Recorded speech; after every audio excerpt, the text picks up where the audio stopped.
See, the third and fourth dimensions are really confusing me. So today I was just going about my day. I had an amazing thought actually.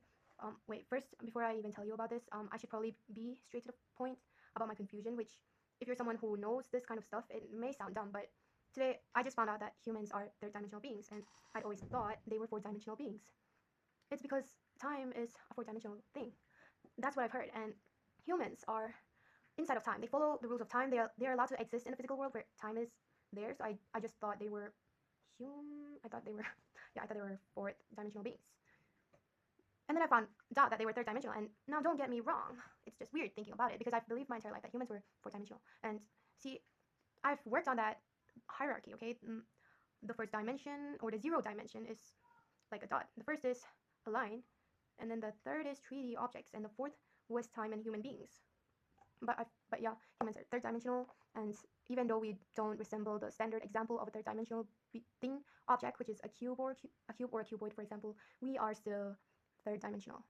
And it was pretty dumb, but I just found out it's not that it was pretty dumb. I'm sorry for my misphrasings. It's that I just found out I was pretty dumb. I haven't really read any books on dimensions, but the other day I was really proud of myself for having made up a really interesting thought to think about. It was about dimensions specifically. I was just thinking, and then somehow it popped into my head. I made a connection which may not be original, but I thought it was interesting to think about.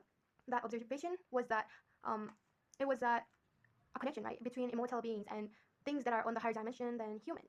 And the thing is, I knew that time was a fourth-dimensional thing, so I thought about immortal beings. Immortal beings, they do not die. In fact, they do not age because they are not affected by time. It's like their organs constantly renew itself to defy time or something like that. And I thought those were signs of a higher dimensional being. Those were signs of a fifth dimensional being, maybe because humans were fourth. But now that humans are third, I believe those can still be signs of the fourth dimensional beings.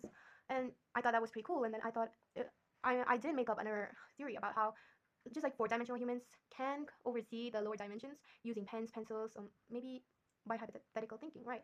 Because we can know what the lower dimensions are. So I assumed the higher dimensions would know us from something like an instrument, like parallel worlds, just like how we can just like how in the form of pen cells we can definitely simulate the lower dimensions. We in form of parallel worlds, the higher dimensional beings can simulate our dimension because let's say I was thinking about the quantum death theory where you don't die, you just branch into another parallel world, and there could be infinitely many parallel worlds. And I feel like infinite is just a dimensional restraint. It's just a dimensional limit.